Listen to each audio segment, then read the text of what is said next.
You know? What? Good morning. Welcome to the Tampa Bay Breakfast Club. I'm your brother John. And this is Qiana. And this program is being brought to you as part of the New Image Project of the Community Development and Training Center, aka CDAT. CDAT. And we like to thank y'all for tuning in, helping us to redefine what's cool, because smart is the new gangster. Baby. And if you didn't know, now you know. No. What's going on, Q? It's What's on Your Mind Wednesday. All day. All day Until long. today. You know what? And this the last day of July. It is. We're getting closer and closer to the end of the year. Oh my God. It came quick too, right? Oh, where has the time gone? Like Father Time is undefeated. That's what I say. Oh, is it? Yeah, Father Time is undefeated. Like you can beat a lot of people, but you can't beat the clock. No, you really can't. Yeah. Father Time. Here to stay. Yeah. So what's on your mind? A lot of crazy stuff going on in the world, man. And picking up where we was Monday. Self-care. We were having a really good conversation on Monday, and we said we were going to continue that. Yeah. Self-care is very important. I'm realizing that now more than ever, because boys, there's a lot out here that'll drive you crazy. And more than a little bit. Yeah. And some of these trips are short. Like it don't take far to go to be crazy. I was just talking to my cousin, and a matter of fact, last night, because a lot of times we put stuff off and be like, I got more time. I got more time. Yeah. And it's a great possibility that you do. Yeah. But then it's also a possibility that you don't. Yeah. It's funny you say that. Because my wife and I, we were having this conversation too about those possibilities, right? Mm-hmm. And we got this thing, and she said too, like, where your attention goes, your energy flows, right? And the balance between knowing that you got time, but also knowing that time is of the essence, right? Because with everything is balance. Like you can say, okay, yeah, I got plenty of time, and then you fixate on that and drag your feet, or you don't put priority of like making memories. Okay. Right. Yeah. Because a lot of people so in this rat race of making money. Yeah. And be like, and they want to get the big thing. Yeah. And forget about all the small things that get you to the big thing. That's true. Yeah. And so I was saying, like, so my cousin, we're sitting up there talking. This lady, she went on her birthday trip. And her husband really wasn't even gonna go. Okay. And, and all her kids and everybody went. And it was her 50th birthday. They celebrated. The next day before they got home, he passed away. Wow. And you take for granted, because you be like, oh no, I got so much time. And so if I would tell anybody on this, make as many memories as possible. Yep. Forget I'm not saying forget the big trip, but do the little small stuff that you have time for. Yeah, true. Like, if you can go to Orlando and go to Aquatica for a day, I don't care if you've been there 50 million times. If that makes you happy, make that extra memory. Take that trip, man. Like, if it's walking down the street holding hands, singing "Do I did it, dum did it do." Right, do it. Do it. Do the thing, man. Yeah. You absolutely have to, and I'm with you on that. So yeah, let's make memories. Let's do the things. Stop putting off till tomorrow what you can do today. Right. Please. It really is. Yeah. Procrastination is the beast. Yeah. Negative procrastination. Sometimes you just got to be like, you know what? Not today. Not today. But that's self-care. That's self-care. Okay. That's self-care. It's different. Self-care. Speaking of self-care and mental well-being, August 15th. Tell me what's happening on the 15th. So on the 15th. On the 15th of August, we're gonna have a community conversation. Okay. About the mental health one, and then just being Black in America, being Black here in St. Pete. You know what I mean? And how hard it is, and the struggles that we have. Yeah.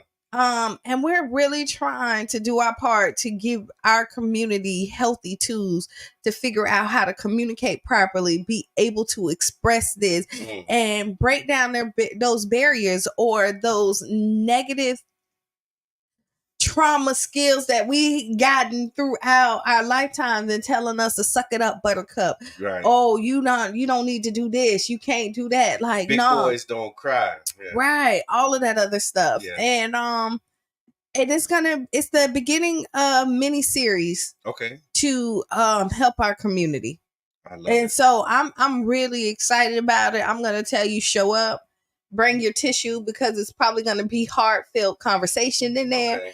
I want you to come in there with an open mind. If you never was open to therapy, because we do have a therapist in there. Okay. Come in there. And it's not a one-on-one, so you don't have to feel like you're like singled out. Okay. But you'll realize so many people have the same story as you. It's true. It's true. And it doesn't matter where you're at in life. Life is lifing for everybody. I realize that more now than ever. UB, what's good? Royce, I see you, man. Appreciate you for tuning in. Congratulations, Valerie.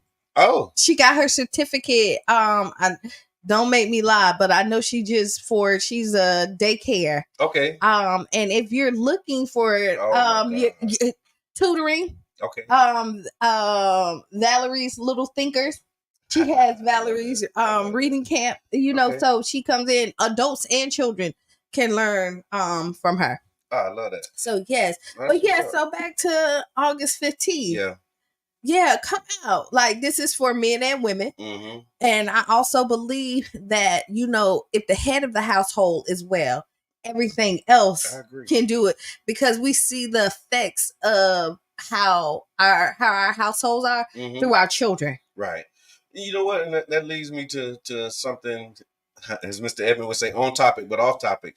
When you look at the stats that talk about single parent households and women, I think they said like 70% of households in our community are like single mothers. But then I started thinking, right?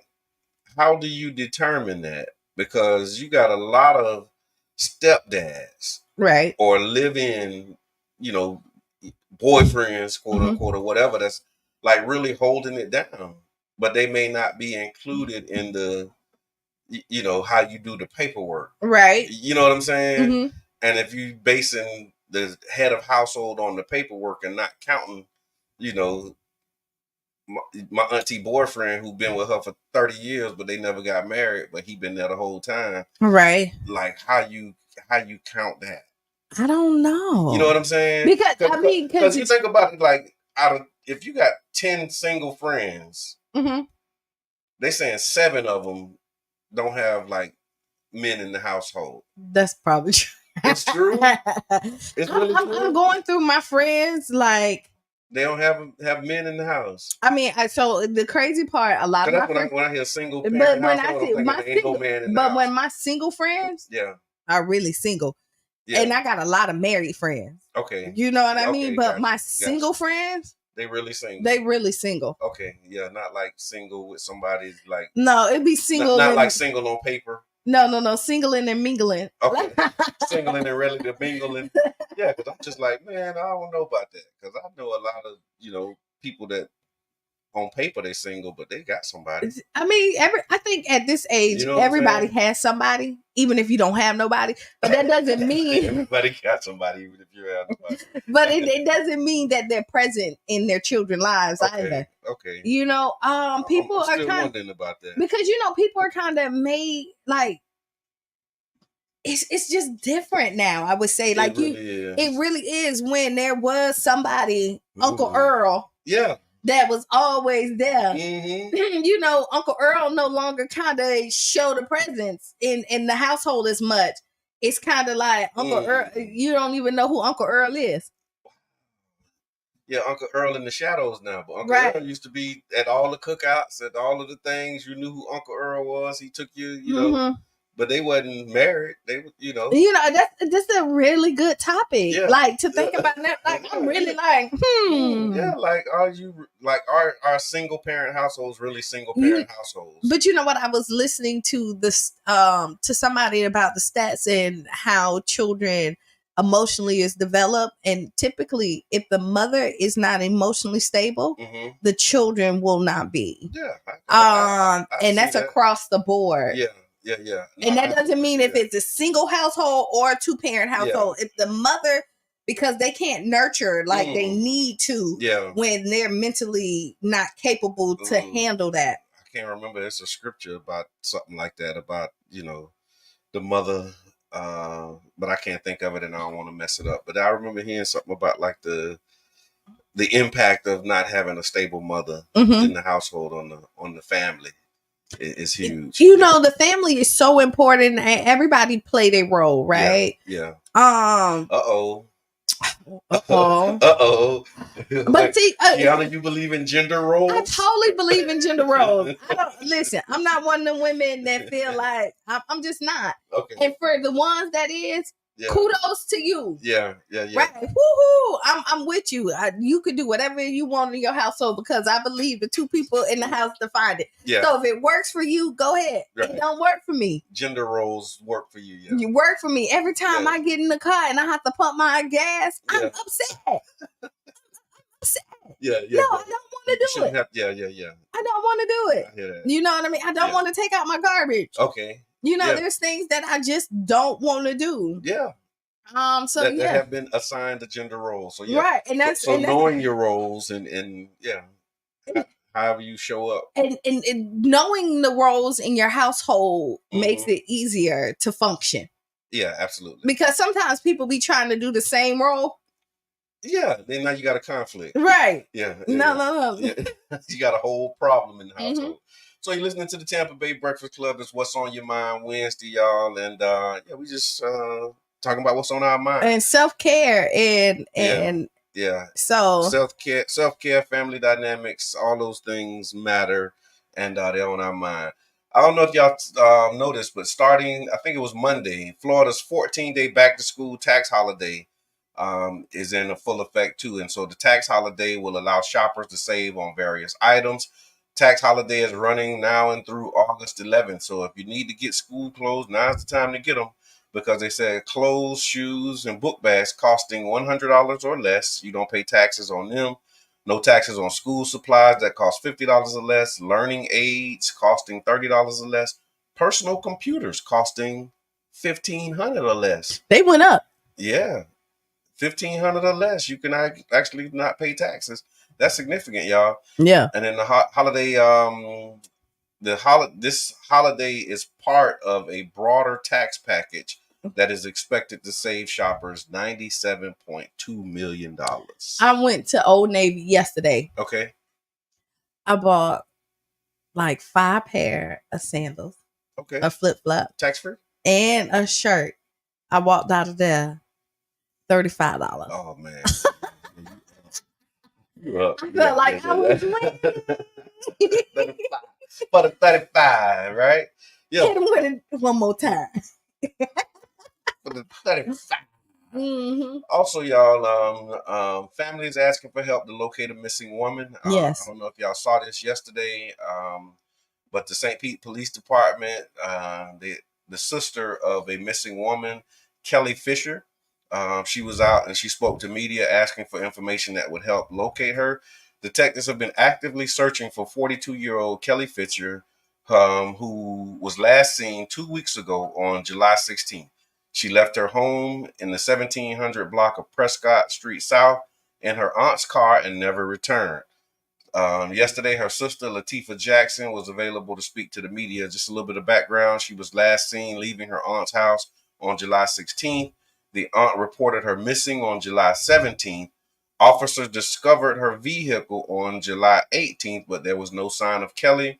The car was found abandoned near a lot on 28th Avenue South with the front driver's side door open. Officers found 3 cell phones in the car and a small amount of cash on the dashboard. And then on July 28th, there was a fire in her house, and the fire is currently under investigation. So a lot going on, but the family is concerned for Kelly's safety. She suffers from some mental health issues, but has never gone missing before, and is unlike her to not contact any family member or her boyfriend.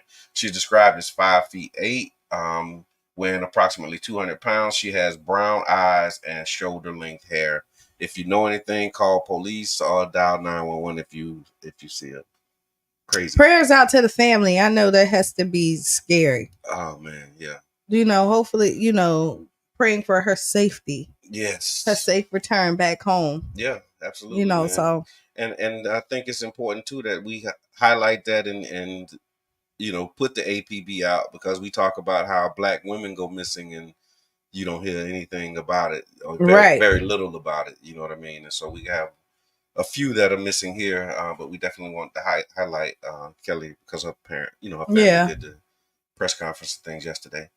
Former President Barack Obama and former First Lady Michelle Obama have officially endorsed Vice President Kamala Harris for her bid for the White House. Yeah, I'm with it. You with it? I'm with it. I mean, with all that. I'm with all of it. I'm listening to the noise, okay. Right? Okay. And I'm just really baffled when I listen to people like say that, oh no, I'm not with Harris. I'm not, you know what I mean? Yeah, I seen that. I'm not with her. This, and I'm just, and for me, and again, y'all can answer this for me. Like, how can you be for somebody who is gonna let all these cops go free? Yeah. The project immunity. 2025. He want qualified immunity for any cop that's on duty and anything happen, they get. I think it'll be open season to kill Black people. I mean, it's already that. Right. So it'll just be like wide open season. Because I mean, this is something that I never really understood. Right. When they, murder somebody on their job, they get paid administrative leave and go home. Like, they don't go to jail. They just get fired. Right. You know what I'm saying? Or they got to sit down for a little while until they get suspended until the investigation. And it's paid. Yeah. So they on vacation. Yeah, you on vacation while they investigate. And I'm like, I never understood that whole part of it. Especially if it looks suspicious. Yeah. You know what I mean? Like, I can understand like a clean, like you see somebody shooting back, boom, boom, boom, boom, boom. But if it looks suspicious, and I know they have to investigate every killing, right? Or every time a gun goes off, like whenever there's a shooting, they have to investigate it. But if it even hints suspicion, why are you, and I guess that's their system. But that's it. That's what needs to change. A lot of things need to change, but I'm really baffled when I look at people like, oh, I'm not voting for her. So who are you voting for? You're voting for the person who said like your life don't matter? Because one thing I will tell you, people that's voting for third party. I talked to some folks and I was asking that question too. Why you look like that? There's some third party candidates on the ballot. I think, what did she say? Her name's Claudia De La Cruz is the person, and then you got Robert F. Kennedy. I don't know who the other ones are. Okay. Yeah. All right. But you have, I get it. Okay. I mean, there's other people to vote for besides them top two. I get it. And if you get enough people to like start voting for, I mean, that's the thing with systems change. It don't happen every year. But so you want me to tell you, it's going to require at some point a sacrifice in order to make the systems change that we want, because we keep settling saying, okay, well, we can't do that because we gotta. So I've been the person that voted for the odd person, the third person. I've been there, right? Yeah. You did the third party. I did the third party, not for president, but I done did the third party, right? Okay. I do it all the time. I do. Not president, but so I get it. I think president too. I think a couple times I just like I ain't voting for them people. Neither one of them. Okay, I've done that. Yeah. But if you're voting, and I ain't scared to do it. Like that's the thing. That's the thing. We're not like saying who like we're doing it, and that's what I'm gonna say. Like, if you're not voting for either one of them, and you want that third person to win, why say that? Yeah. Like if you're bold enough to be out there, because some people don't like to talk about politics, right? Yeah. And if you're bold enough to say, "Oh no, I'm not doing this," then tell me why. Yeah, because you put it out there. I mean, it's your prerogative to do what you want to do, right? But I'm just saying, you at this point, the two people that's the top forerunner for it, right? Yeah. I'm looking at it and I just don't see where you're going. I just don't really see, especially now with the Project 2025. Like the Project 2025, like really just kind of nailed it. Yeah. For real.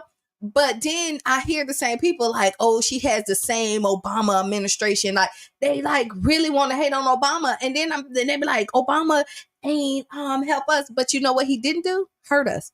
He didn't set us back. Okay. You know what I mean? Like you hear all the things that we say we didn't get, but what we didn't do is get set back. Okay. And you forget that part of it. Right. But other administrations, we're set back. I hear that. Yeah. No, you know what I mean? Like he might not have moved it forward, but he didn't. He didn't push us back. He just held the line, kept us. Yeah, he kept us what we were. Maintained the status quo, as they say. So, that's tough though. Yeah, but when you think about it, because you keep on talking about that, like, hey, he ain't do. But again, I keep on saying we didn't ask either. We just set up that we screamed, but we didn't organize and put nothing forward so that we can do right for them to do, and other people did, and we can't be mad at them because they did that. Yeah, and the Tea Party organized in 2010, like to really flip Congress, and that was the other piece too. So. Like, yeah, it was a lot happening. What I thought about and what made me laugh was I saw a clip, and I don't know if it was in context or out of context or whatever, but the clip was with Trump saying, vote. He was talking to Christians. Did you see that? Oh, I've seen that. And when he was saying, like, we good Christians, we gonna vote. And you won't have to vote again. He said, we're gonna fix it so good you'll never have to vote again. And I'm like, wait, what? And then I just seen an interview. What does that mean? So what they asked him. Okay, right? What did he mean by that? Okay, yeah. What? And he was saying, and they was like, so what does it mean? Because you know, people you'll never have to vote again. Yeah. And he was saying, we're saying that, and he didn't do a like direct answer. But what he said, I'm saying that this administration gonna be so good that if you don't want to, like, you don't have to vote again. Vote this time because the administration doesn't respect Christians whatsoever. And this one will. Where you at, sir? What? Yeah. Where you at? But I mean, wow. Yeah, I mean, but you think about what he did with the Supreme Court and how he kind of stacked that. Like, you can't take this stuff, lying down, man. You really can't. Because he said he could shoot somebody in the middle of, Fifth Avenue and get away with it. And then he had people storm the Capitol and basically got away with it. Yeah.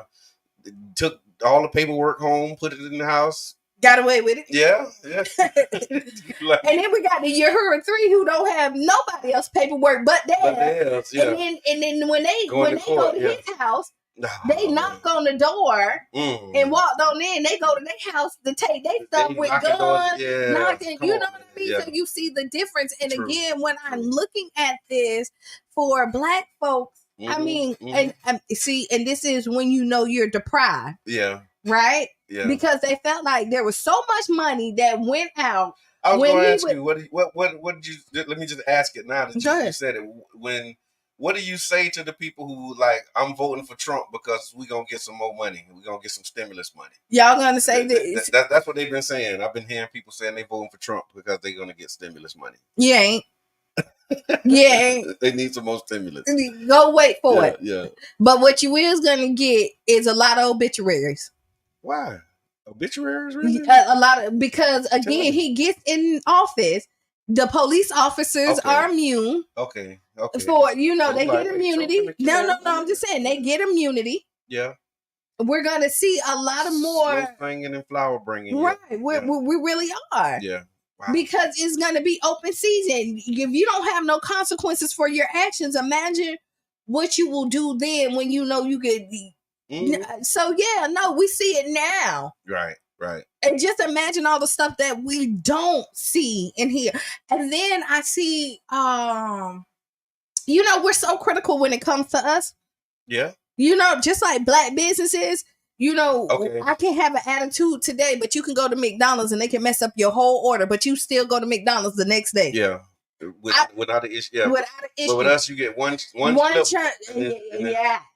No. You know what I mean? And then you look there, everybody's looking for something wrong with the Harris campaign. Right. It doesn't matter what it is. You know, it's the hair. It's like we saw the clip with Meg Thee Stallion. I saw the. I mean, I just saw the. I didn't see like a clip. I just seen the picture. Well, it was the video. And okay. You know, and it probably was a fundraiser. Okay. Now, what's the criticism there? Because body yada yada, you know what I mean, and just saying. But I'm gonna tell you is that people got to got a problem with her being with Meg.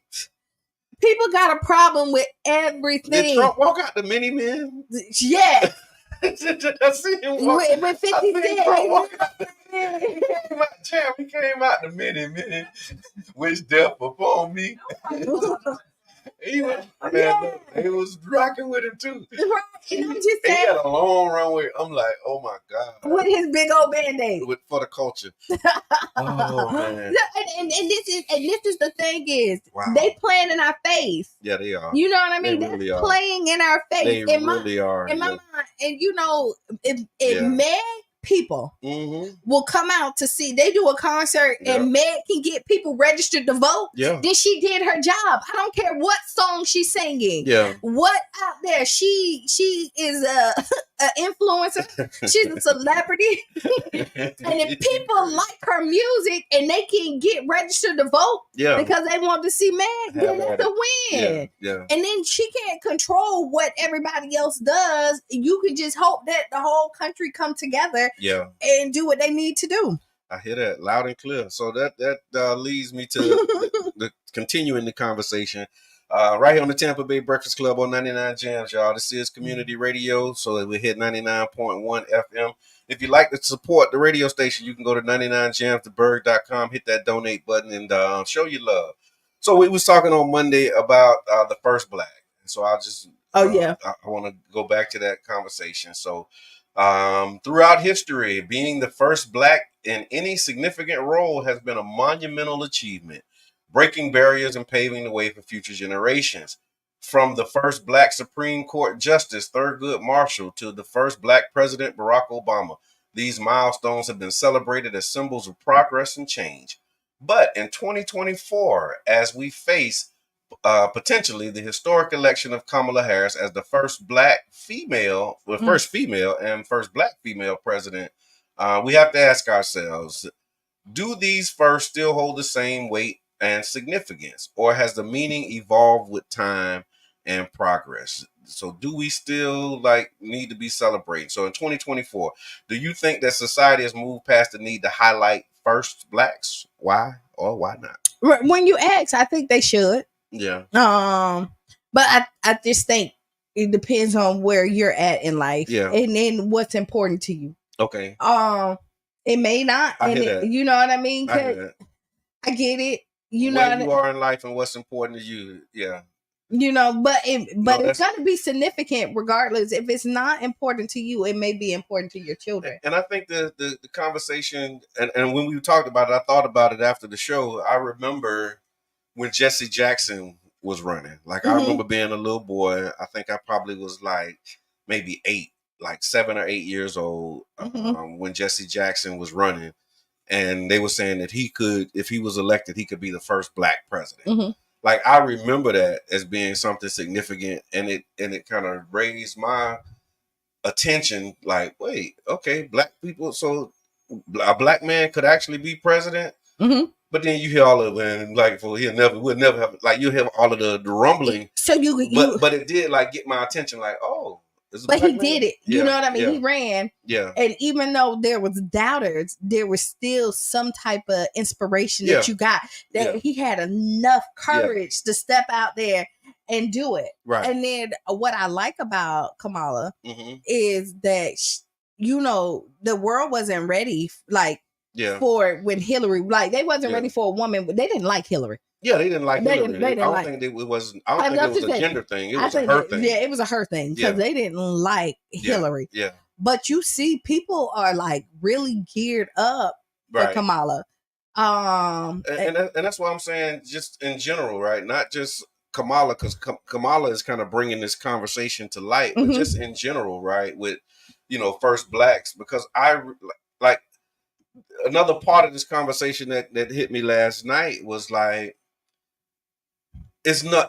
used to be surprised when you hear like, oh, this was the first black person to do this, or that was invented by a black person. So you got like this list of black inventors. But now it's to a point for me where I'm aware like black people was the first everything. We were. And so when we say like, like, oh, he was the first black, it's like, okay, yeah, he might have been the first black in this, but like, but the acknowledgement is what gets you. It's the acknowledgement, because we know but that even we then, it's like I guess for me, like I at one point the acknowledgement was significant, but now it's like, man, we know black people was like the first everything. Like that knowledge is more common, I think. But see, look where you at in life, right? Okay. And then think of the little black boy in you. Yeah, when the little 8-year-old me who heard Jesse Jackson could be the first black. Look, there's still 8-year-olds out. Okay, you know what I mean? Like, so now through your journey of being here and you realizing like, oh, this is not new. Yeah. You know what I mean? Because the surprise is worn out, because you're like, yeah, that's who he is. Yeah, like, that's right. I mean? That's but for the person who does not know and need to see us in a better light, because society tells us that we're nothing. You need to see you need hidden figures. You need the this, great debaters. You need all of this because our children need it so that they can know. Okay. You know, because society paints us in this picture that all we are going to do is really go to jail. Right. You know what I mean? Like, you want to be a thug. You want to have your pants hang. Like, any negativity, any negative thought that you can put into a child, that's what society is giving our children. Do you think that, like, there's a generational difference in how we respond to that? Like, do you think, like, younger generations don't value the accomplishments of first blacks as much as maybe our generation or older generations?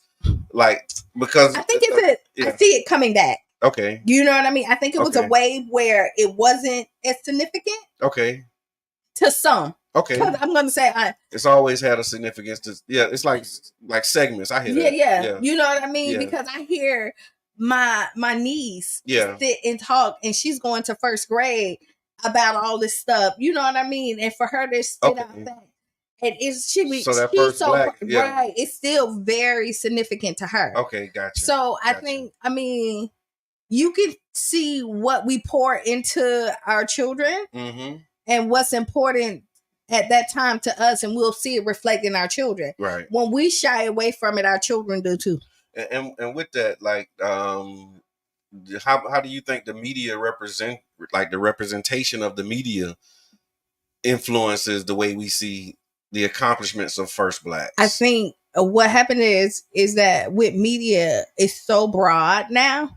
Okay. And we don't, it's not 3 channels. Yeah. And it's not their narrative anymore that's telling our story. Yeah. We have the Tampa Bay Breakfast Club. We got Plug Report. Yeah. We have so many other outlets. We have Club Shay Shay. Yeah. We got Cam Newton. Like, it's so many other people where we typically wouldn't have the outlet network. Right. To be able to tell our story. Root. Yeah, you're right. And so now Power you see Broker. Shout out to Power Broker. You see all that. We have TikTok, we have Facebook, we have Instagram. So media has changed. Media has definitely changed. So the narrative is no longer what they say. Is what we say. Okay, we have the pen.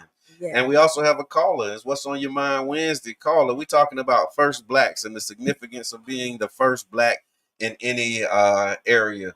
What do you think? Do first blacks still have its significance that it had when we were growing up? No, not with me and you was growing up, because it was like you knew. I'm gonna say from like our age group, older, you knew about Generation X, right? Yeah, you didn't see it as much. You just knew. Your parents told you, okay, this was the first black. This, you knew that, but you didn't see it. Right. And then usually when you did see the first black, it was a lot of people that was accomplished to make it, and then it was the first person that made it, and then that's what made it significant, because you didn't see it. Now what's changing the dynamic is they placing the first black where they wanted to, just to satisfy that. Oh. So the ooh and ah, the mystique is gone, because you don't know if they placed this person just because they black. Okay. Just to satisfy that, or is it because him was one of our own that really? I'm just kind of hold on, I want to make sure I'm processing this now. So you saying that? So you saying that when at one point they earned the spot to be the first black, but now you saying they like, okay, we haven't had a black. If we give them a black, they'll hurt. Okay, if we give them a Mexican, they'll but see, hurt. I'm gonna tell you, I feel we gonna handpick who we want. Yeah. So I feel where you be coming from. Thank you, Yubi. I appreciate the call. But I feel where you be coming from, right? Wow. But that's still a us thing. Wow. It's still a us thing because the younger generation don't think like they don't think that this person was put there because they're not dealing with that part of it. Yeah. They're just seeing like because when you say younger, meaning like the 8-year-old me. Right. No, you don't realize like okay, you're not thinking he was selected before he was elected. Right. And chosen to all you of that just stuff. see it. Right? Yeah, you just see it's not until you get older and you're now invested into the system. Okay. And I mean there's some outliers of the children that's like, you know what I mean? But so, so you can outgrow you can outgrow it. Is that what I'm hearing? Like at a certain age it has at the older you get, the less significant it becomes. Is that the older you get, the more invested you in. So then you see the process. You see the process. Right. Okay. The younger you don't understand the process. Right. And actually how that happened and how that person got there. My bad. Right. My bad. That's fine. It happens to the best of us. It really does. And I am one of the best of us. So we're talking about first blacks, y'all. Does the first black still have a significance? And if so, why or why not? Another one of the things too, it says that are there other firsts that we should be striving for in various sectors beyond politics? What areas do you think need more representation and why? So when will we see the first black X? Like what is that thing like, and what is an area where we need more representation and we need to highlight more that you think of? It's always open. You know what I mean? Yeah, we in science. Like, we seeing scientists. Have black people been to the moon? Yeah. I don't want to say so. I don't think we got no black person on the moon. I know they've been in space and like to the, the But have they really been to the moon? No. There you go. No. My sister. Don't eat the swine. My brother. Did they really go to the moon? I'm just saying. Let me think about that. Whitey's on the moon. Good morning, Elaine. No, but I think like science is definitely, we've been pushing STEM a lot more, but yeah. But what do y'all think? Are there some areas that you think we need to have more black representation and seeing a first black? But you start, it's starting your family. Yeah. You know what I mean? Okay. Like start small. The first person that goes to college in your household. From your family, yeah. Right. Yeah, the first person that buys a house, buys a house if your family never owned a house. Right. You know what I mean? It can start small like that. Like the first person who graduated high school. Yeah. Because your generation, usually if the parents don't graduate, their children don't graduate. Yeah. And it keeps on going on. That cycle keep on. So it can start as small as something like that and then eventually get more. But statistically wise, black people are the best at everything. And I'm not just saying that. Oh yeah. It's just if you put us in there. I've been black a little while and I believe that. I'm black and I'm proud. It's the truth. But man. I will tell you, we have a chance to make a mark and let our voices be heard. Right. This election for real. Just like we did for Obama. Yeah. Have we ever had a black senator in Florida? Yeah, Senator Russo. I mean, like from Congress, because I know Stanley Campbell is running for Congress, right? Yes, he Would he be the first black? I don't know. Florida Congress. He might be because Bill Nelson was there for a long time. You might need to say that. If it means something to people and people voting for first blacks, then and I mean August 20th is the primary. Yes. If you have to be already registered to vote and you already have to have your party affiliation. Okay. Right. Yep. Florida is a closed primary state. Yeah. So that either you are a Democrat or a Republican. For everybody that's voting for that third person, Yeah, but I'm gonna tell you, I'm a third person too, and there are still things on MPA ballots. So don't think that because you're MPA that you can sit out the primary, because the school board elections are happening August 20th. They're nonpartisan. City council races are nonpartisan. So those will be on your ballot. And those are important. So those are even more important than the president. So whether you're a Democrat or a Republican, you can still vote on city council. You can still vote on school board. The supervisor of elections is on the ballot. Mm-hmm. There's a referendum to talk about pay for teachers. That's on the ballot. And so, and then there's also another one on there to waive taxes for businesses. There you go. On there, which is so crazy. And that's nonpartisan. So all of that. So don't think because you MPA you can sit out the August 20th primary, because it is important. And then the other thing, when we talk about city council, for the primary, you can only vote for your district. And, and so, like, if you're looking at other districts, you won't see them on your ballot. You only going to see until November 5th. Right. After the which is kind of crazy to me too. It is, because we have scenarios where people have lost the primary in the district but ended up winning citywide. Right. And so, like, the question is, be like, the question is, are you really the representative of that district? Right, because the people in the district said no. They wanted somebody else. No, but because you can move around the city wide, then the city chooses you. So yeah, and and there was an opportunity to change that, but voters didn't respond. But I think, but this is I think they did. I guess voters decided to keep it the way that it is. But what I think is, I won't invalidate those who voted. I won't. But I think it's about knowledge, and again, people are not so educated, unfortunately, when it comes to these ballots. Jeremiah on YouTube saying, "Can I say something?" Right? Jeremiah. We got a YouTube comment. So what we're gonna do is we're gonna take the break, and then we're gonna take some of these comments from Jeremiah Raymond. He says, "I'm a Florida native. Can I say something? They not like us." He all in that chat. Thank you so much. We in Florida. We here in Florida. So you listen to the Tampa Bay Breakfast Club. We'll be right back about 7 minutes after the hour.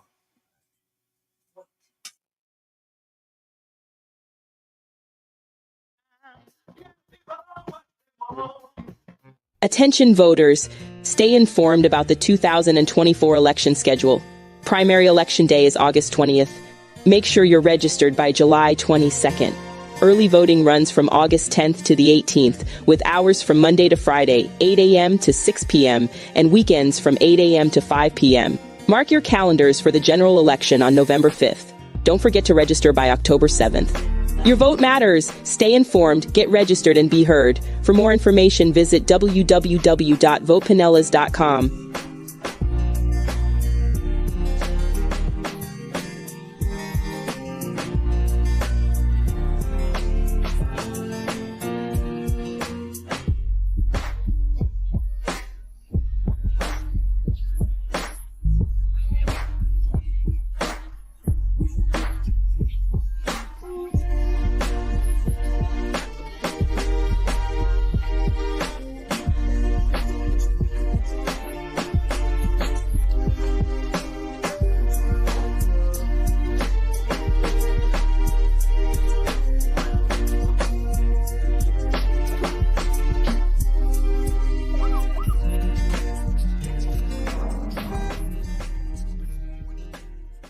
Attention voters, stay informed about the 2024 election schedule. Primary election day is August 20th. Make sure you're registered by July 22nd. Early voting runs from August 10th to the 18th, with hours from Monday to Friday, 8 a.m. to 6 p.m., and weekends from 8 a.m. to 5 p.m. Mark your calendars for the general election on November 5th. Don't forget to register by October 7th. Your vote matters. Stay informed, get registered, and be heard. For more information, visit www.votepinellas.com.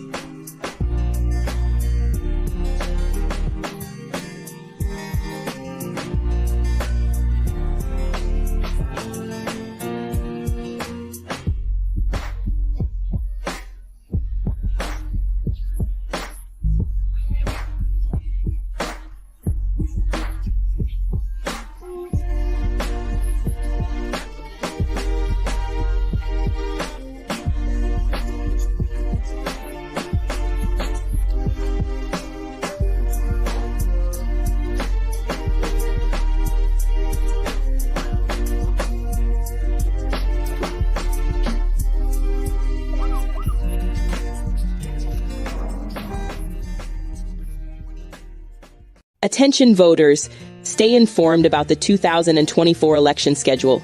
Primary election day is August 20th. Make sure you're registered by July 22nd. Early voting runs from August 10th to the 18th, with hours from Monday to Friday, 8 a.m. to 6 p.m., and weekends from 8 a.m. to 5 p.m. Mark your calendars for the general election on November 5th. Don't forget to register by October 7th. Your vote matters. Stay informed, get registered, and be heard. For more information, visit www.votepinellas.com.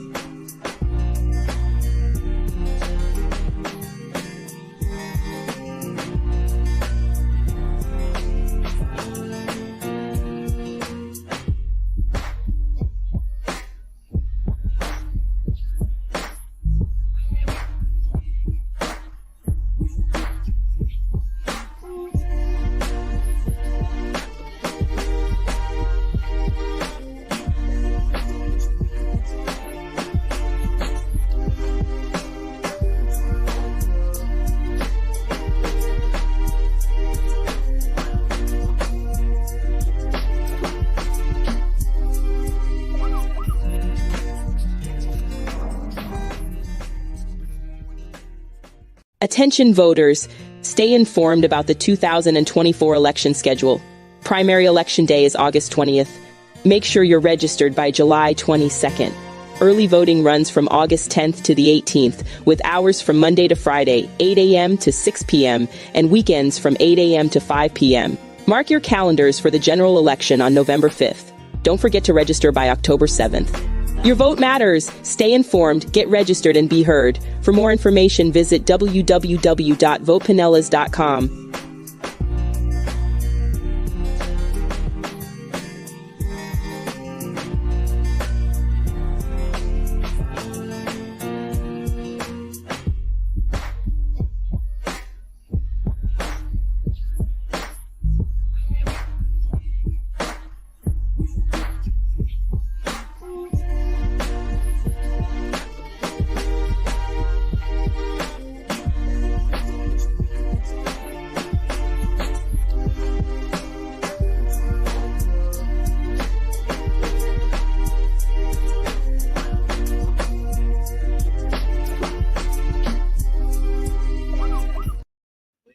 Wake up, wake up, wake up, wake up.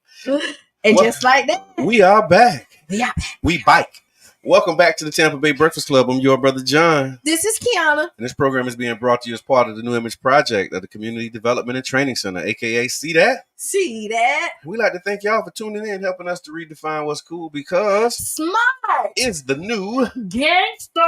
Baby. And if you don't know, now you know. So listen, y'all have seen that. Like, my hair has been changing quite often, right? And I'm going to have to give a shout out to Marion Davis. Right? Like, so she been like keeping me in the game. Okay. Right? And so, like, I got Marion Child's Park, baby. And so, I probably could have did better this morning with my candy curls. I could have did better.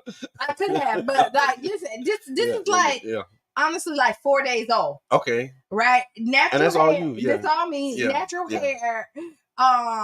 Spiral curls. Mm-hmm. Tonight they're gonna be popping too. Okay. I'll make sure. Okay. But if you're looking for like, what's happening tonight? Something happening. You know, I'm plug report later on. Okay, gotcha. That's right. You all over the place. You like our media mogul making it happen.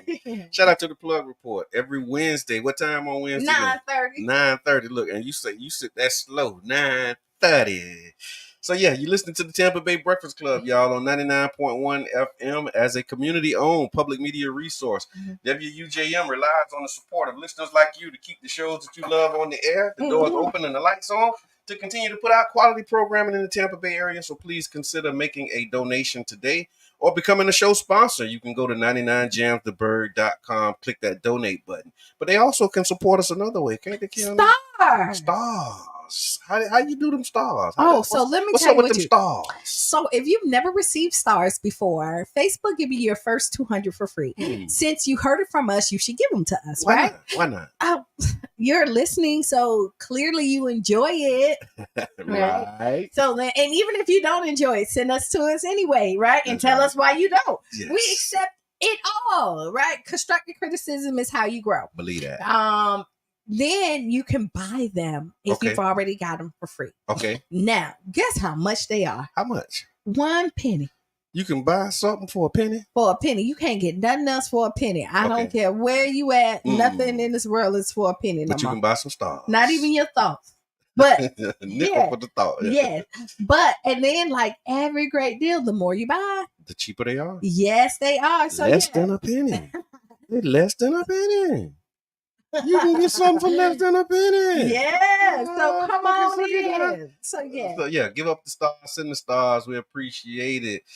Wow, it's holding up awesome in the humidity. Looks good, Q. Thank you. And this is what I'm saying. This goes to like a good stylist too, who come in there and do it. Okay. I'm natural, and y'all know when natural hair hits the heat, it goes. It get big? It gets real big, and your style goes away. Okay, gotcha. Right? I done had a bob. I done had the upside, half up, half down. And so she's efficient. Okay. She's typically on time. Okay. You know what I mean? I like that. Yeah. Yeah. Marion Davis. She don't make you wait, huh? No, because it's a boutique style salon where you go to. Yeah. And so if you come in there, she's probably finishing one other person. Right. And she's an old school stylist. No shout out to the new ones, because they'll be coming at me. Don't come at me. all the new fangled. But she wash your hair, condition it, and do all those things that you need to and don't make you pay extra. No, you don't got to pay extra. You don't got to bring your own towel. No. You don't got to come braid it down and nothing like that. Okay. But so she's gonna get the job done. I love that. Mm-hmm. So that's what it is. So before the break, we was talking about a few things. We're gonna continue these conversations, but I just want to remind you, if you didn't see it at the beginning, that these tax holiday is happening now. So if you don't put off getting your school supplies if you don't have to. But starting Monday, this past Monday, is a 14-day back to school tax holiday that allows shoppers to save on various items. It runs through August 11th. Items that are covered include shoes, clothes, book bags that cost less than $100, school supplies that are under $50, learning aids consisting of $30 or less, and then personal computers that cost under $1,500. And that's a good computer. Yeah, that's a real good computer. $1,500. Yeah, and the money you saving on taxes can probably help you buy a little more computer. Yeah, a little bit more. A little bit more. You do some more computing with that. So we get on out. Yeah. And matter of fact, Crunk Coco. Is doing his backpack giveaway and bike giveaway festival on Saturday. August 10th. Oh, it's 2 weeks from now? 2 weeks. 2 weeks from now. Okay, yeah. And if you need help, there's a lot of people that's still doing the backpack giveaways. So stay tuned. Somebody tag Crunk Coco. We got to see if we can get him in or get him to call in. Oh, we can get him to come in with him. Yeah. He's so funny. Yeah, I love Crunk Coco.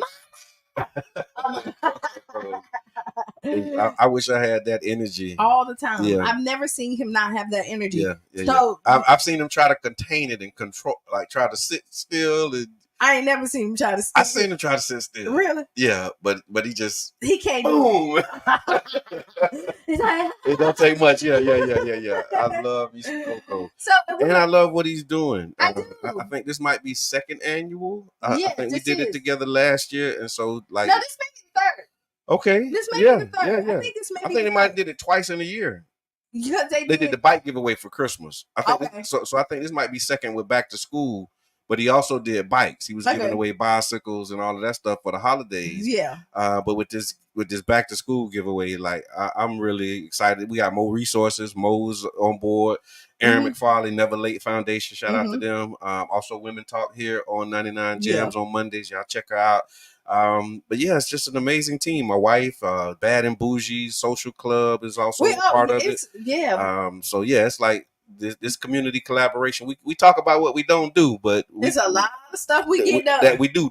There's a lot of stuff we get done. Yeah, and it's like the collaboration is really happening, y'all. So y'all tap in, man. So yeah, and if you also missed it, there's always replays. And then we'll be on the Mo Show. Yeah, the MoShowLive.com, man. Every Monday, Wednesday, and Friday at 12 and 4. Right. So you can catch it there. And there's no reason for you to miss the Tampa Bay Breakfast Club. So when they say what they were talking about, what they said, yeah, you can go back in multiple places and you can go back on our page. You can go on YouTube. Yep.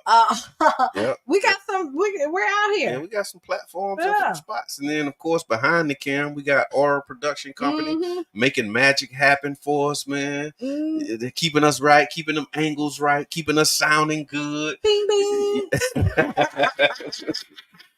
Doing her thing, Thizzle, man. So please, Aura Production Company on Facebook and also Jam the Tech at Jam Gmail. Behind the Cam. Yeah, making it happen, man. And you got to have somebody behind the cam. You really do. To do what's necessary. So, and so it's a lot going on in the city, right? Yeah, if you want an executive producer that ain't all in the videos, ain't all take that. Then get that Aura Production Company, man. Believe it. And it's like this weekend is the first Friday, right? It is first Friday. So first Friday is Urban. Urban? Yeah. Look, is that really happening right now? Urban's gonna be urban. Urban's gonna be urbaning. I mean, just thinking about like first Friday. You know what? So last first Friday, because you're hitting on to he say she say. Okay. Last first Friday I was in Orlando last first Friday. I didn't do he say she say. Okay.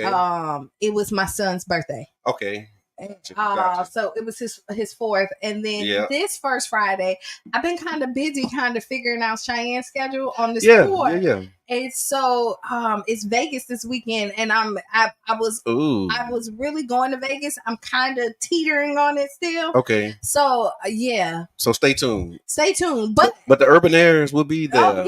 Listen, it's urban a lot of stuff going on. Yeah. So don't let me deter you not to go, because it's still going to be a vibe there, right? Absolutely. But Thursday night R&B, right? Damian Davis on Wednesdays. Urban is Wedding Beach. They got Donnie Love there doing her thing. You can't. Every time I say Donnie Love, my wife says she was the prettiest baby. Just to watch these children grow up, man. It's amazing. It's just crazy. But I will tell everybody what I do. If you like he say, she say, because you know what it is. I'm all about healthy relationships and having great dialogues with people. Think of the mental health conversation that we're having on August 15th. Right. He say, she say on steroids. Okay. Gotcha. You know what I mean? Gotcha. We got a bigger panel. It's not just me and one other person. Is me and a few people. Okay. And also still having that open dialogue with the audience. Yeah. So this is not. It's heavy audience engagement. Right. So it's not just like a one-way flow. It's like the audience. Like a lot of the jewels come from the audience a lot of times. Yeah. The conversations and all this other stuff. And honestly, if you just want to come in on August 15th, it's free, first of all. And just sit in. You don't even have to say anything. Right. Because what you're going to see again is that the people that you look up to or the people that you think have it all together are struggling with the same thing. Pretty much. I don't care where you at in life. We all have these same struggles. Yep. Life is lifing for everybody. Everybody who live here in St. Pete know this rent is high.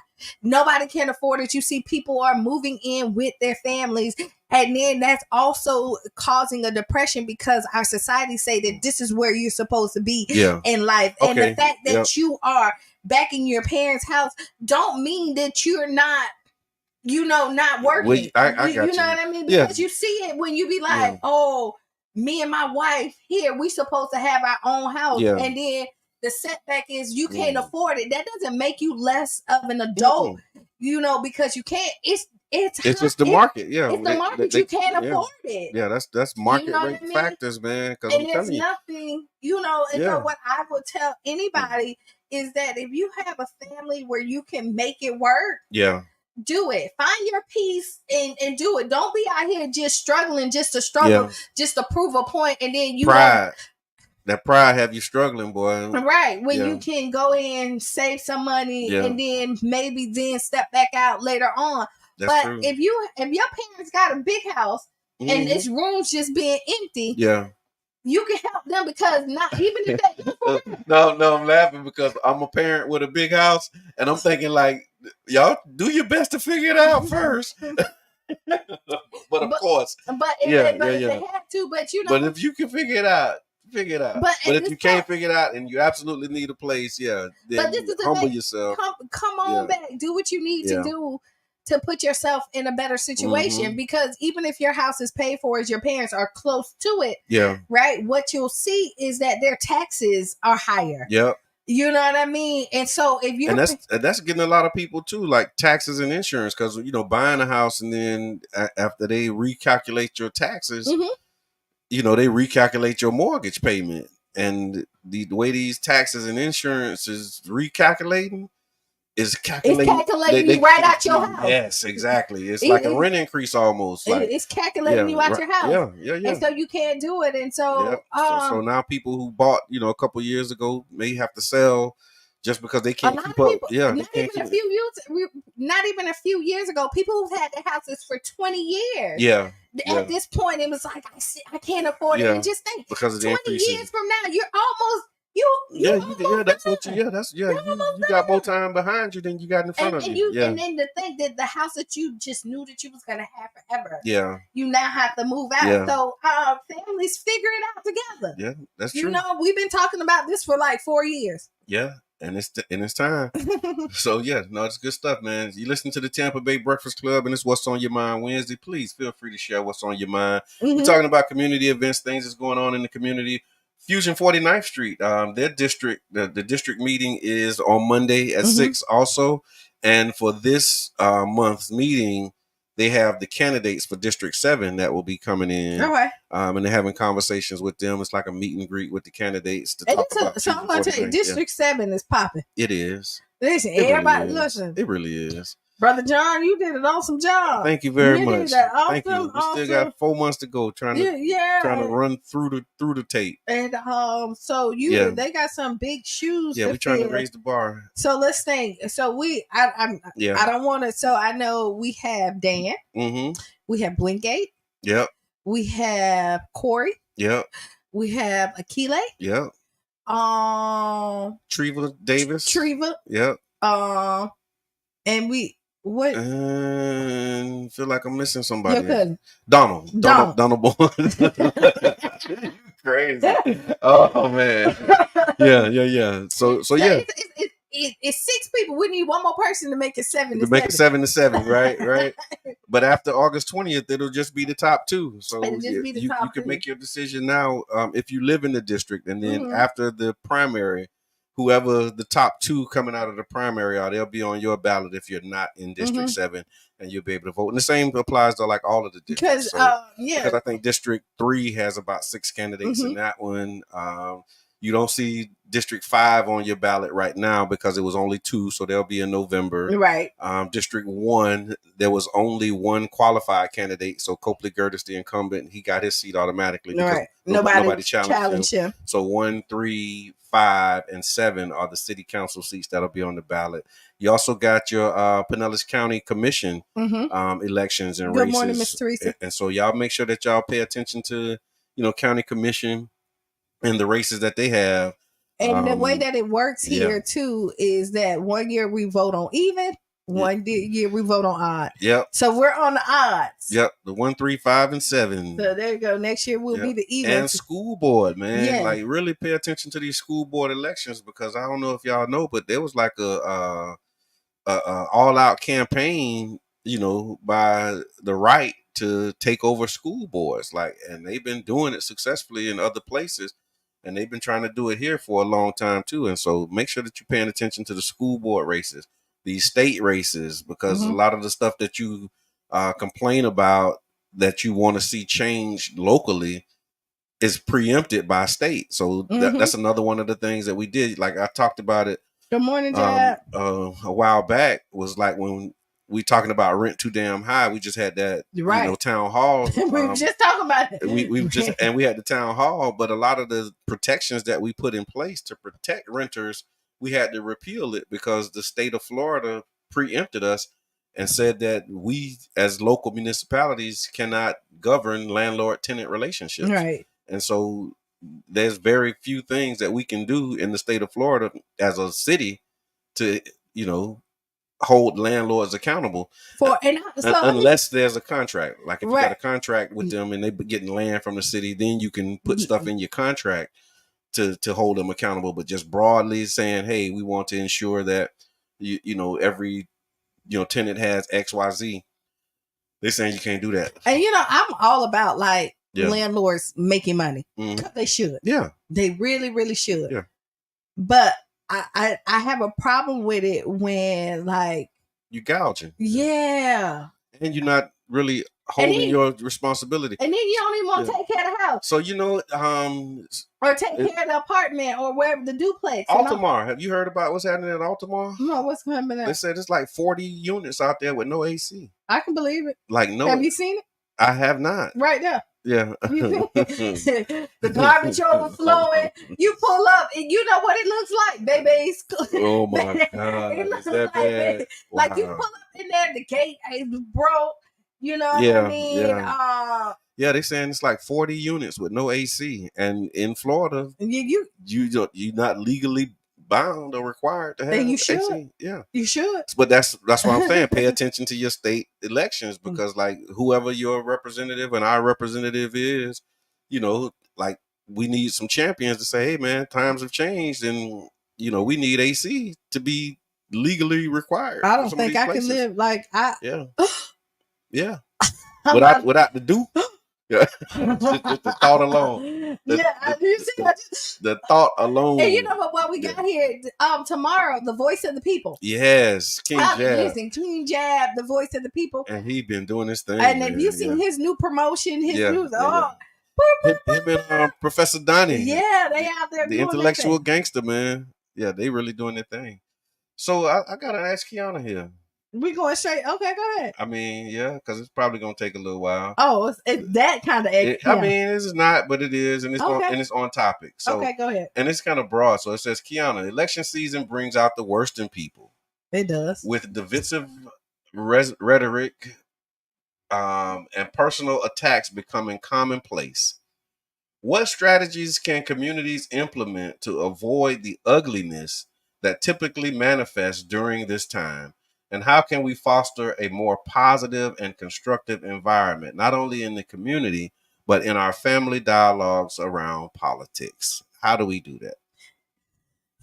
I really have to think about this because it's so hard because people are so passionate when it comes to it. Yeah. So I'm going to tell you. I think you start with just common courtesy. You should have common courtesy, just right? Start there. But so I would say put the timer on. Okay.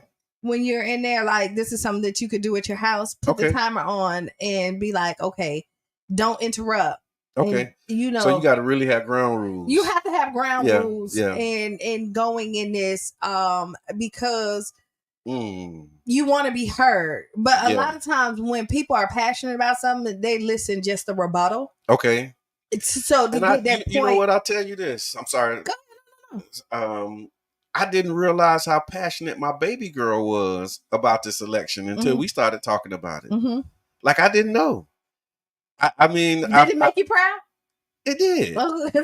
It really did. Yeah. Because like my middle daughter, like all of my girls, they Brother John's children, so they aware and they know what's happening, and we had those conversations. But it seemed like since the announcement of Kamala, like it's changed, the narrative. Kamala like she talk. Really made, and she made people be like, okay, all right, I'm all right with it. Like, okay, yeah, because it's something to this. Because nobody wants you. That Biden thing was like, oh, you gotta hold your nose, and it was kind of really. Everybody was like real, like yeah.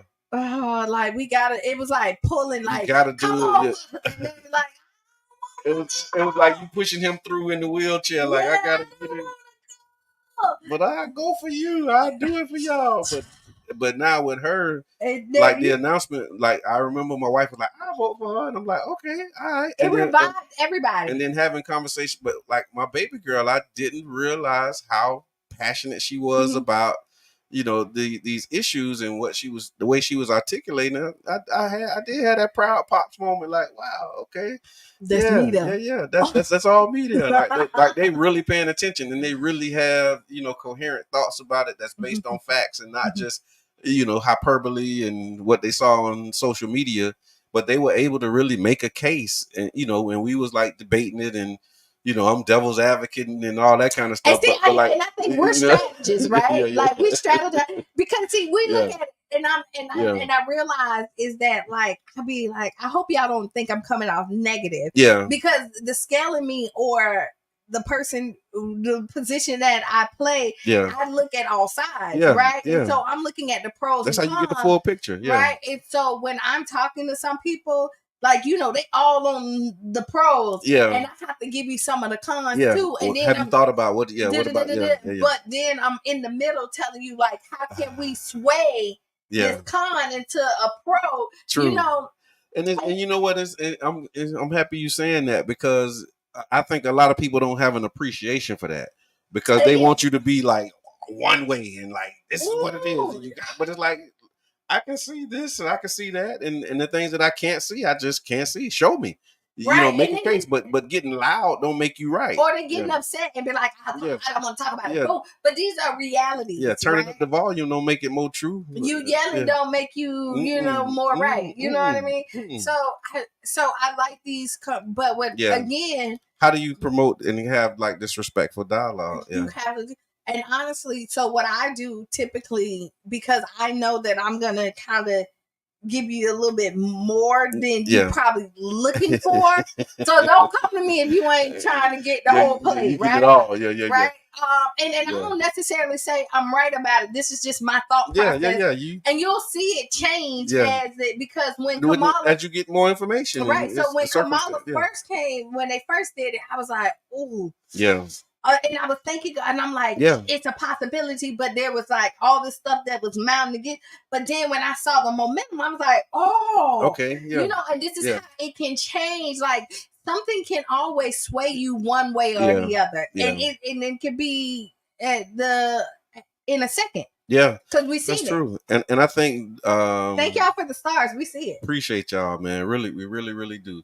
And so I think like encouraging that respectful dialogue, like you said, having ground rules is helpful. Knowing when, you know, you've reached a spot in the conversation where it's like, okay, if I see people like I'm rubbing, I just like I stop myself. So again, you don't always everything you think don't have to be said.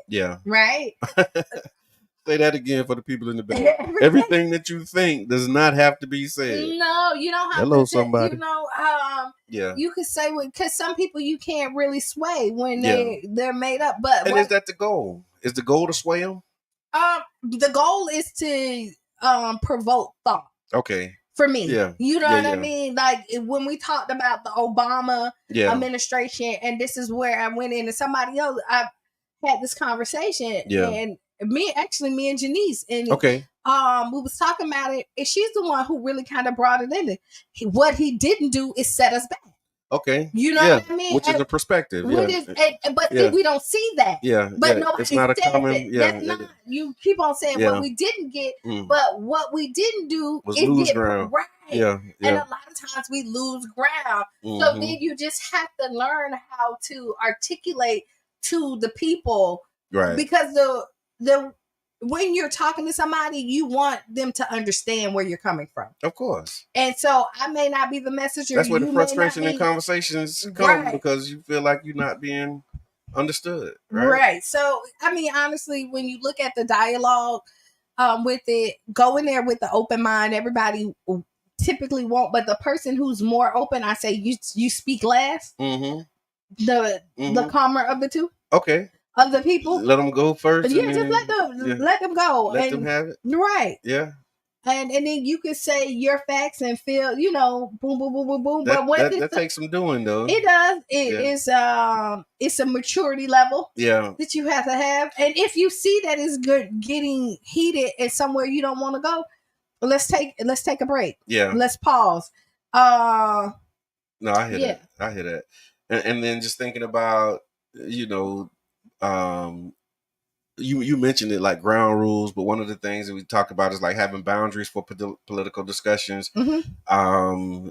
Maybe deciding in advance if like when you know your people and you know your family, like Just you know, avoid. like okay, we just not gonna even have this conversation. Sometimes you can, but I think because sometimes you like, you know what, I know, like we not going to talk about this with you because right, you got your view and you're gonna be, and that's fine, like real crazy with it, and that's fine. And I tell people all the time, like, just because I'm voting one way, it's not necessarily saying that I want you to vote this way either. But I want you to get out and vote. Yeah.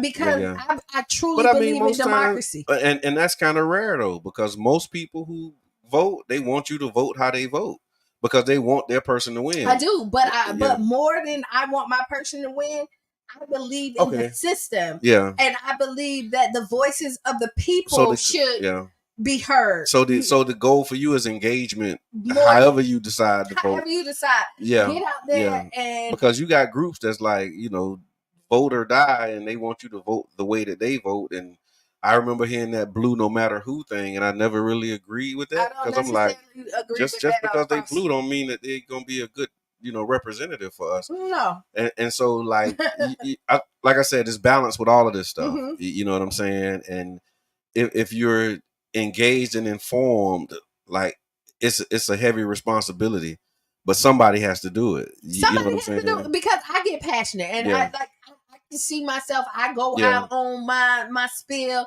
boom, boom, boom, boom, boom. But more than anything, I want you to vote. Were you always like that? I think I have been. Yeah. As it relates to politics, when like I think like you remember being 18, first time voting and all of that stuff. So like, 18, first time voting, I did exactly what my grandmother said, right? When I was new in it, but I've always been that person that believes in the system. Okay, gotcha. You know what I mean? I've always been kind of that mediator, the person that kind of like the process and like you should do it. The engagement part of it. That's always who I've been. Not me. I've always been that person. I was totally not with none of this stuff. Yeah. It's like I didn't see the significance. Didn't think it mattered. I was like, them people gonna do what they want to do anyway. Like I've never been those people. I was them people for real. I've never been those people. I was like, you know what? We waiting on them to do stuff for us that we can actually do for ourselves if we come together. If we and I still subscribe to that. I subscribe to that but too. It was an either or, all or nothing type of mindset that I eventually grew out of. Like, okay, it doesn't have to be either or. It can be both and. Like, we need to be doing these things, but we also should be participating and having strategies and agendas and like all of those things. But it took me a minute to get to that spot. You know what I'm saying? Yeah, no. So I had like no faith in this system at all. And sometimes when I see stuff that's going on, my faith is tested. It is always tested and you get discouraged, right? But then I keep on. What keeps me moving is thinking how far we came. Yeah. You know what I mean? Yeah. And then it's the little small victories that you win and be like, okay, yes, it kind of give you that breath of fresh air. Yeah. At times. And then I think about all the people who didn't vote and what they could have done. You know, their vote could have swayed it. Yeah. You know, and I tell people all the time, if your vote wasn't important, they wouldn't be trying to steal it. They wouldn't be trying to tell you not to vote. Yeah. Because don't vote. It don't mean nothing, you know, and they wouldn't be knocking on your door trying to get your vote either. Right. Good morning, Miss Teresa. I see you. Peace and blessings always. Yeah, Mama Blue, she said they need to be fine. Talking about the heat. They need to be fine in this heat daily. Miss Teresa also said new energy and excitement for the presidential election. Let's go. She says when she wins, we win. There you have it, y'all. So we're talking about the electoral politics, and the Ask Qiana question was around the ugliness and the division that manifests during electoral season, and I could and how and providing some tips on how you can avoid that and deal. And with you that. can see it; it's going to be big in households because you see like some men are just like Trump. Really? Yeah, you can. Yeah. Really? You on this? You on you on? I mean, not in that. I'm trying to think of how did I see it? I was, No, I hear you. You know, and then there's women like Kamala. You know, you see the 200,000 white women for Kamala. Okay, they did that, and then the Republicans came back. So that's how you want to do an all-white call? Like, is that really where you should be standing at? But if you look at like the Trump rallies, them all them white only rallies, like them pies on life, boy. With a couple of freckles. Man, who was like what you be said, who was strategically placed.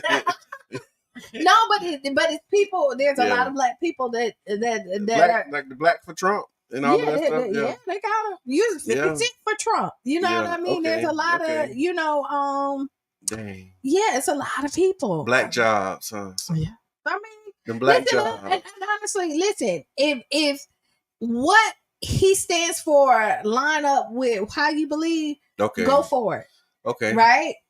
If it does not, don't. You know what I mean? Whoever fits where you stand at, go for it. And this is why I say I'm all about. That's a real mature position to have. Because there's things that I want on the I mean that take maturity to be able to like advise people in that way. That's really it. You have to do everybody about self-interest, right? And you vote for self-interest. Yeah. You know, this is the time that you can be selfish. This is the time when I feel like this is the time when you vote for your self-interest. This is why you have your ballot. Mm-hmm. Your wife has her ballot, or your husband, your kids have it, because everybody is supposed to be self-interest. What lines up for you? How do you see your county, your city, your state, your country looks like to you? Yeah. If it wasn't supposed to be like that, we'll just have one big ballot for the household. And I think I saw something like that in Project 25. 2025, I think it said something about proposing like a ballot for the household, or you count the number of votes for the people in the household, even if it's like small children. Like they're really trying to drastically change the system, right? Because they know if you do the household and if you set it up, it's supposed to be the man is the head of the household, right? Okay. And so then wherever the man votes, it will be now the dominant vote, and you know that the now you want right. So then everybody else's opinion is wiped away. Call it. Introduce yourself. We're talking about what's on your mind? Yeah, and we're talking about the election coming up. Introduce yourself. Good day, everybody. This is Debbie Yati. Hey, Miss Debbie. Hey. I am so proud that you guys are getting the message out. I want to say a special thank you to Brother John and to Trevor Mallory, who came out to Job Corps, and just to educate the young people about the importance of voting. I think it starts right there. Right. I think what's happening in every community is that people don't understand why you should vote or the reason for voting. And I think once we get that message out there and help young people and also older people too, because they're missing the message. Yep. You know, a lot of times they're like so disgusted with not seeing a change, but not understanding why the vote is so important to make the change. Right. And I think one of the other things that came across in that meeting with the Job Corps students was that you count, you count on that level with the primaries, and you count on that level in your community vote, and why that's so important, and what is important to understand what the Senate is and what the Congress is. Yes. And that it goes such a long way. And so I just want to thank the two brothers that came out and spoke before students. I want to say that we had a really great turnout. We had 96 students come into the facility. 46 of them registered to vote that day. And then the others had to show us that they were like registered voters. So they didn't even know. Some of them didn't even know that they were registered voters until we had to teach them how to go out to the site to make sure that they were still registered. Right. Because a lot of them got registered when they got their driver's license or their ID and didn't even know that they registered at that time. And then they also got an education on that they weren't in the county that they needed to vote in, and that what they would have to do if they are still on that campus when the voting takes place. So it was a great educational opportunity. And I think that if we can educate individuals on the importance of voting, then they will go out and vote. Absolutely. Thank you so much, Miss Debbie. And thank you for creating that space and inviting us into it, because it really was amazing. And I really just want to give you a shout out, Miss Debbie, and let you know how much we appreciate you, because that, to have almost 100 students come in and listen to, us talk about voting was amazing. And Amazing Cran, was the MC for the day. League of Women Voters participated. And you're right, like, you have young people who are registered, but they don't know they're registered. And so being able to check on your status and check your registration status is another one of the things. And while you're saying that, kids are getting ready to go off to college. Yeah.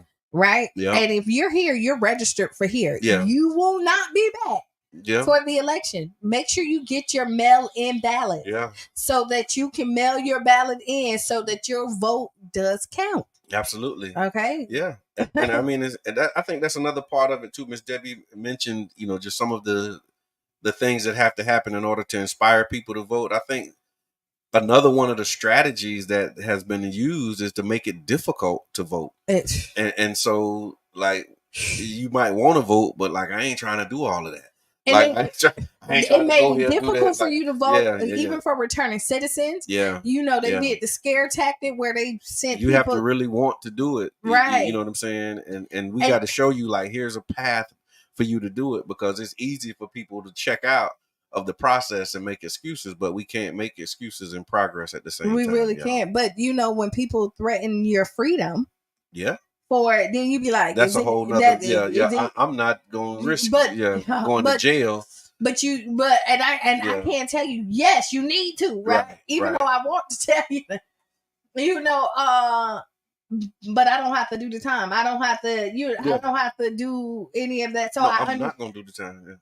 Yeah. But even though everybody beat those charges, but the fact that happened. So I mean, just get out there and vote, be involved, and again, figure out what lines up for you. I can't tell you that as an individual. That was part of the message to Miss Debbie. Thank you for reminding me of that. Man, it's crazy because I just be doing that stuff and move on.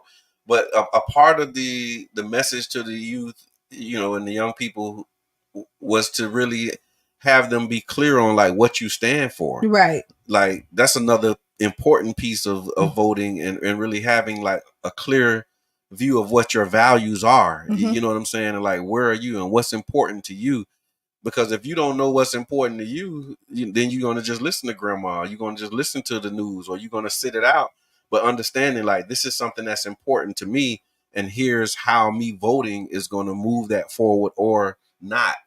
You know what I'm saying? Right, because, like, listen to, so here, like, I think women's rights is important to me. Yeah. Like, regardless of how I personally feel, I don't think that my personal choice should be pushed on somebody else. Right. Right? Right. That's it. I'm pro-choice and pro-life. Yeah. Boom. I'm also pro-guns. Yeah. You know what I mean? Yeah. And on but the also believe in, like, responsible and all of that stuff. But on the Democratic side, it's like, no guns. I'm not on that side. You will never. not no guns. No, I'm not that. So listen, if you ever see my ballot, I'm never gonna vote for no guns. But no guns. I'm never gonna do it. Yeah. Ever. Yeah. Mark my ever. I don't care who up there telling me. Yeah. You know what I mean? I think it's responsibility. You know what I mean? There's things that I think that need to be put in place, but I'm never gonna say take your guns. Yeah. And that's what I mean, like, having that type of clarity, and then being able to look at your ballot through that lens. And then when you're voting based upon your true self-interest, not just like towing the party line. Again, that, no matter who type thing. Like, no matter who, I'm all blue. No, because there's some stuff that's on blue that I just don't agree with. Yeah. And there's a lot of stuff, and there's some stuff on red that I do agree with. Yeah. And so as a voter, and that might hurt some people's feelings, and they might not want you to say it. But Black people are more conservative than I think we really do. We openly acknowledge. We really are. Like, if Black you look people are really conservative because we have Christian values. Like if you sent out like a survey, and this might be something that we can get somebody to do for us. Look at the values of each party, right? And then just take the party label off of it, mix them questions up, and then ask people, how they feel about these particular values. Right. And once you do that, you'll probably see that a lot of people have more things in common. This is what I'm gonna than not. Yeah. And I'm going to tell you what happens is the things that I disagree with the party is strong enough for me to stay on the other side of the party. Okay. You know what I'm saying? Yeah. I may have the 5 things, it may be 20 things that line up over here. Yeah. And it's the 5 things that I disagree with, but the 5 things are so big. Okay.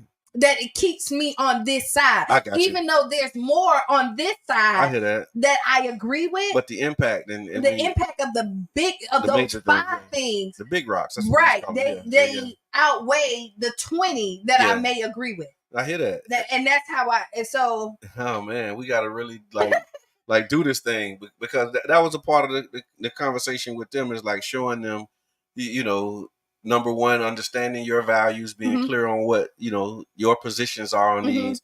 And then you can identify candidates who share your values, share your positions. But then the other part of what I was telling them too is like, if you think that your one vote does not count, then get other people to vote with you. That's the GOTV. They say get out to vote. I say get others to vote. Right. You know what I'm saying? And so like if you got 5 or 10 people in your circle and this is important to you, then you get with them 5 or 10 people and you have conversation. Like, hey man, y'all voting? What y'all doing? And I'm gonna tell you, your passion. Who you got? Like how you pick on games. Like what game? Like this is another one of them games. Who you got? You can persuade people to. I've got so many people who didn't vote. Yeah. Get out there and vote. Now I just got a phone. You still doing the politics things? Of course I am. Right. Yes, I am. Yeah. You know what I mean? And so and they look forward to the conversation that we're having just to kind of see so get out there. Yeah. It's definitely important. How you handle it? Because I get these things too where people will inbox me asking me for picks. How you navigate that? This is what I'm picking, and I'll tell you why. Yeah. Right? Because people do that too. Like, man, I don't know nothing about this stuff. I got this ballot. I don't know who I'm voting.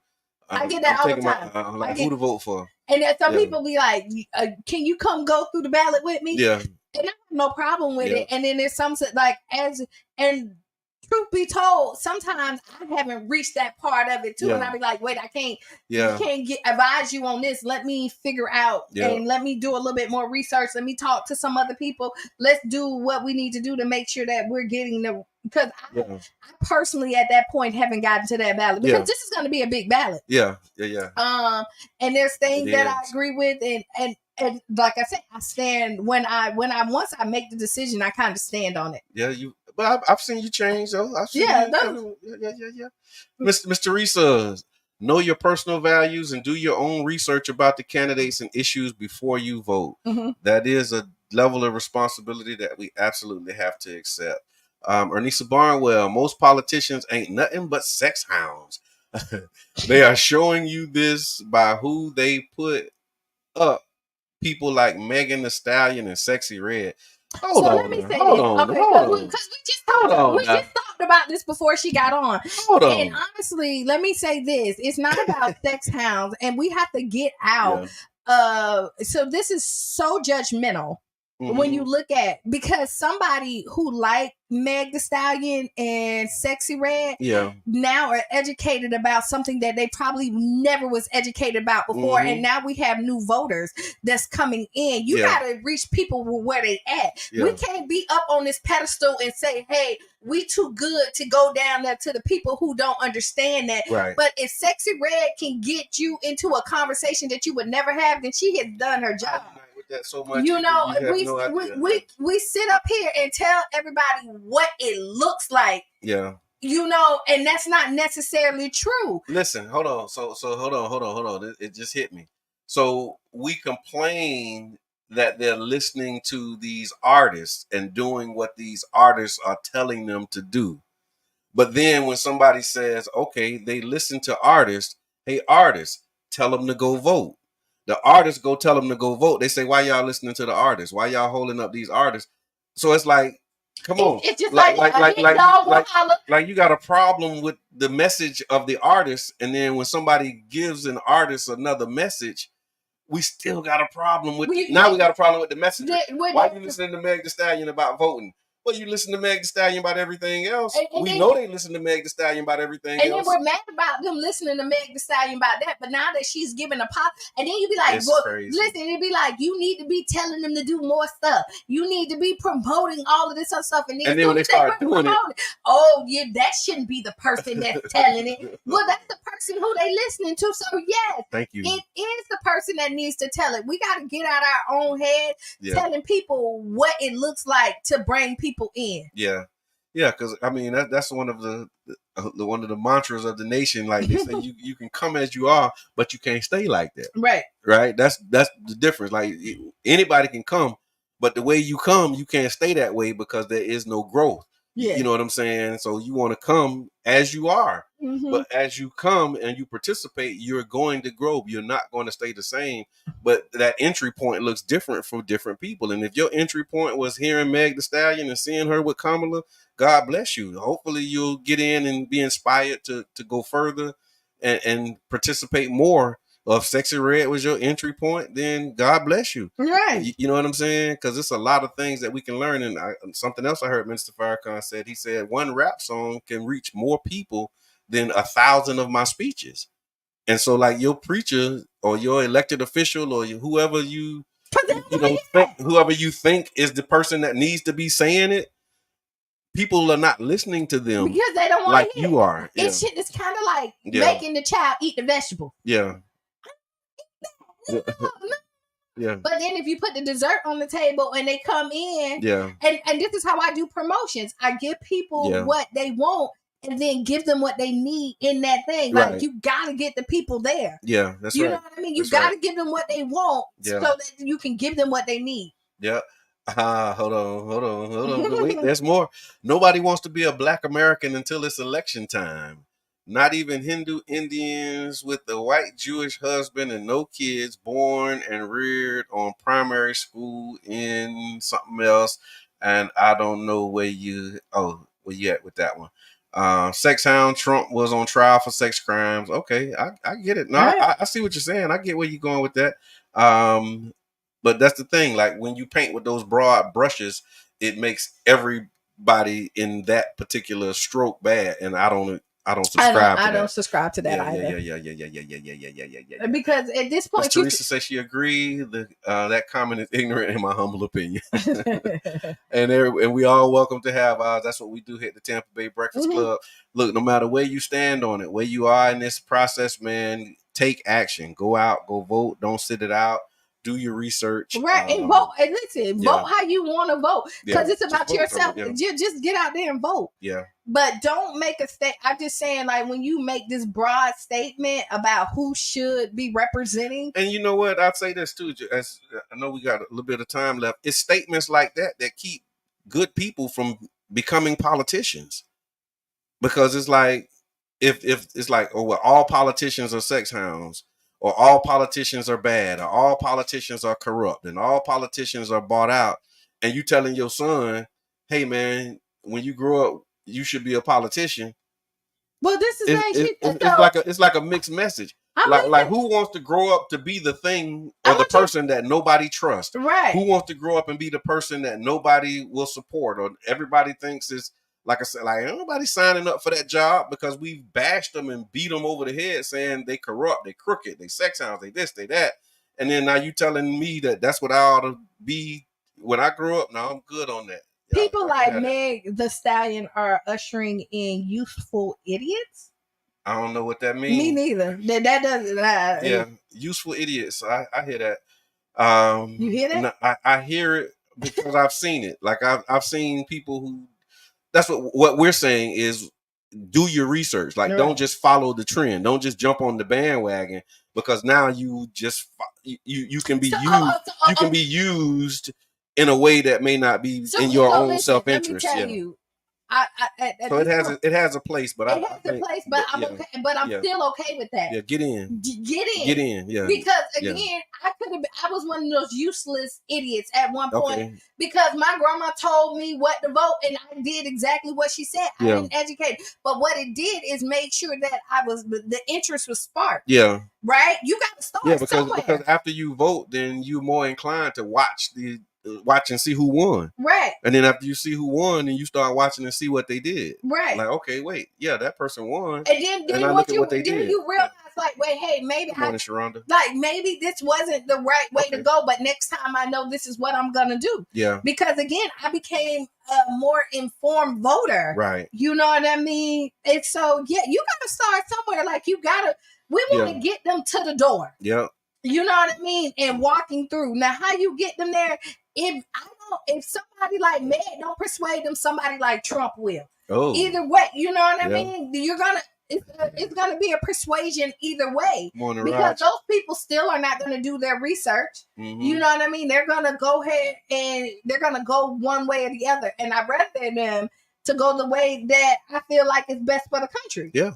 Absolutely. So that's where I'm at with it. So we have to do closing thoughts. Yeah. Oh man. So the chat is live. I'm gonna stop with the chat. Y'all can check it out. Make sure that y'all go back and watch the replay, man. At the top of the hour, at the beginning of the program, we had a great conversation about first blacks, the significance of being the first black, whatever it is. And so I think that was really robust. Ask Qiana, we talking about healthy dialogue among family in the political season. So y'all go back and check out the replay. Make sure that you tune in Friday. It's Freestyle Friday. It's the first Friday of the month. Mm-hmm. And we here for at First Friday. So we're at Urban. That's what I see. You and picking up what I was putting down. No.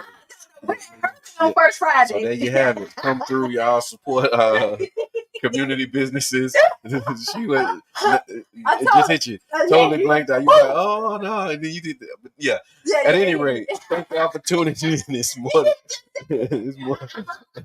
I told you alley-oop and you was like, what's this? I told her what you was talking about. She said, and I said that. Then you didn't even.